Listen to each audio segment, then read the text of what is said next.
भारत में रहने वाले सभी मज़हब, सभी धर्म और सभी जातियां एक दूसरे से किस तरह से जुड़ी हुई हैं, ये भले ही कुछ लोगों को शब्दों में समझाना शायद मुश्किल हो सकता है, लेकिन कहा जाता है कि तस्वीरें अपनी ज़ुबान खुद बोलती हैं।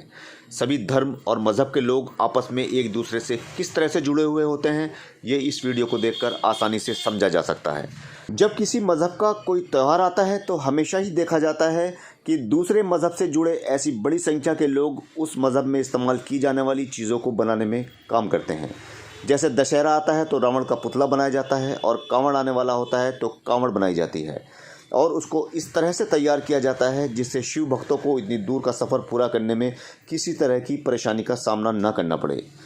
ये खबर सबक हो सकती है उन लोगों के लिए जो नफ़रतों की जंजीरों में इस कदर जकड़े जा चुके हैं कि एक दूसरे की दुकानों से सामान तक नहीं खरीदते, जिनके अंदर इतना जहर भर दिया गया है कि अगर उनके बीच मामूली झगड़ा भी हो जाता है तो गालियाँ मज़हबों और धर्मों के नाम से दी जाती हैं।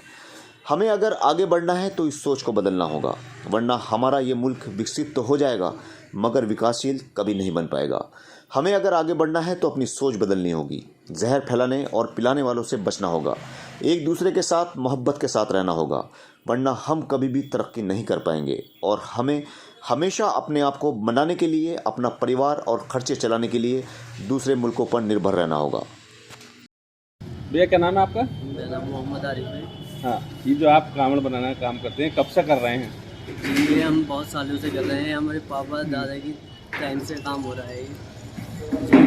अच्छा, कैसे कैसे लाते हैं, किस कच्चा मटेरियल कैसे आता है, कैसे बनाते हो उसको बताओ। जी हम बाहर से लेकर आते हैं, यहाँ पुर से आता है, नजीबाबाद में हम लाकर इसे बनाते हैं, बहुत मेहनत से इसको बनाते हैं, करते हैं इस काम को। अच्छा, हिंदू मुस्लिम एकता की मिसाल पैदा होती है क्या इससे?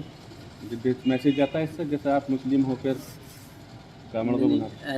ऐसे कहते हैं लोग, मगर ऐसा कुछ नहीं, हम नहीं मानते। हम ये चाहते हैं कि भाईचारा बना रहे और सब अच्छे से मिलजुल कर रहेंगे। तो एक दिन में कितने आप कांवड़ बना लेते हैं और कितने रुपए की लागत आती है इसमें, और कितना आपको मुनाफा होता है, कितने में बेचते हैं आप ये? 150-200 रुपये तक की हमारी लागत आती है। हम 300, 350, 400 रुपये तक की मतलब बेच देते हैं। कितने कारीगर लगते हैं इसमें? इसमें कारीगर 5-6 हम बना कर बेचते हैं। हम फैमिली के ही रहते हैं जब यहाँ पर बेचते हैं। वैसे वहाँ पर बहुत सारे कारीगर लगते हैं, साथ में काम करते हैं। क्या मटेरियल होता है, क्या क्या लगाते हैं, कहाँ से आप माल लाते हैं? ये आपको सब माल आता है, ये काफ़ी तरीके का इसमें मटेरियल लगता है, हम तैयार करते हैं इसको। क्या कुछ परेशानी भी आती है तैयार करने में? जी वैसे काफ़ी परेशानी आती है, बहुत मेहनत से होता है इसमें। अच्छा, शिव भक्त को परेशानी ना हो, उसका जो वेट है, वज़न है कांवड़ का, वो कम हो, इसके लिए क्या उपाय आप तरीके अपनाते हैं? बहुत टाइम से पहले से ही हम इसे सुखाना चालू कर देते हैं, तो ये ताकि इसका वज़न कम हो जाए, इसलिए किसी बात की दिक्कत ना तो आए। एक कांवड़ में कितना वज़न होता है? एक कावड़ में होता है 1 से 1.5-2 किलो तक का वज़न होता है इसमें। कितने रुपए में बेच देते हैं आप? हम 350-400 रुपये तक बेच देते हैं। कितना पूरे सीज़न में कितना आप कांवड़ बेच देते हो? पूरे सीज़न में हम अपनी 500 कावड़ बेचते हैं। वैसे हमारे महल्ले में बहुत कावड़ बेचते हैं, हरिद्वार में जाकर बेचते हैं।